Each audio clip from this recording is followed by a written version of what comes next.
Hello అండి. ఈ రోజు మన క్లాస్ వచ్చేటప్పటికి 1.10 ఫండమెంటల్ అనాలిసిస్ పరిమితులు ఏమిటి? ఫండమెంటల్ అనాలిసిస్ పరిమితులు ఏంటి అని చూద్దాం. ఫండమెంటల్ అనాలిసిస్ చాలా శక్తివంతమైన పద్ధతి అయినప్పటికీ ఇది సంపూర్ణ లోపరహితమైనది అయితే కాదు. అంటే దీని ఉపయోగం వృద్ధి అవకాశాలను గుర్తించడంలో సహాయపడుతుంది. కానీ కొన్ని పరిమితులు, తేడాలు కూడా ఉన్నాయని ప్రతి ఇన్వెస్టర్ కూడా గుర్తించాలి. ఈ పరిమితుల వలన కొన్ని సందర్భాల్లో తప్పుదారి పడే అవకాశం అనేది అయితే ఉంటుంది. ఈ పరిమితుల వల్ల కొన్ని సందర్భాల్లో ఏమవుతుంది? తప్పుదారి పడే అవకాశం అనేది అయితే ఉంటుంది. ఫస్ట్ ఏంటంటే ఇందులో టైమింగ్ కు అనువుగా ఉండడం.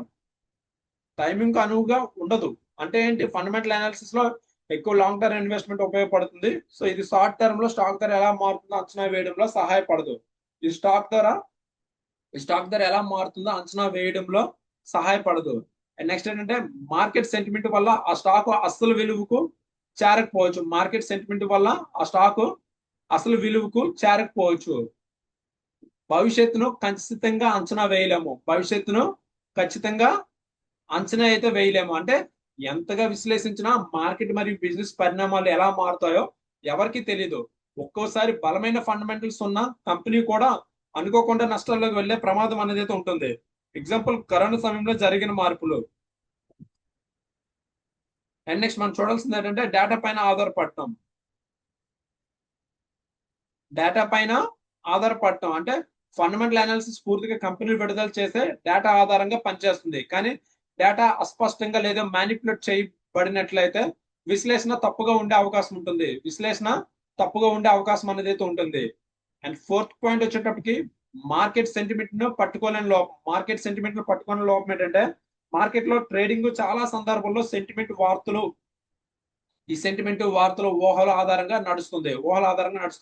ఫండమెంటల్ అనాలిసిస్ లో ఈ పరీక్షణలు పట్టుకోవడం కష్టం. ఓకే.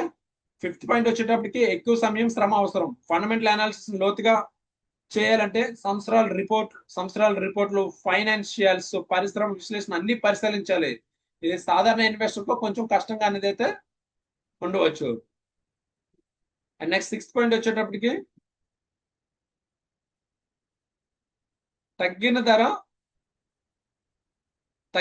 తప్పుగా అర్థం చేసుకునే ప్రభావం. అంటే ఒక స్టాక్ ధర తక్కువగా ఉందంటే దాని అండర్ వాల్యూడ్ అనే అర్థం కాదు. ఒక్కోసారి అది నిజంగా బలహీనమైన కంపెనీ కావచ్చు. దీన్ని సరైన విశ్లేషణ లేకుండా అర్థం చేసుకుంటే నష్టపోవచ్చు. అంటే ఫండమెంటల్ అనాలిసిస్ గొప్ప సాధనం అయినా ఇది అన్నిటికీ పరిష్కారం అయితే కాదు. Market timing, sentiment, short term వాలిటీలు వంటి అంశాలను పట్టుకోలేకపోవచ్చు. దీనివల్ల ఏమవుతుందంటే ఇతర పద్ధతిలో టెక్నికల్ అనాలిసిస్, రిస్క్ మేనేజ్మెంట్ కలిసి వాడితేనే సరికొత్త వ్యూహం అనేది అయితే తయారవుతుంది. సో ఇది మనకి కంప్లీట్ గా ఫండమెంటల్ అనాలిసిస్ పరిమితులకి వివరణ అనేది.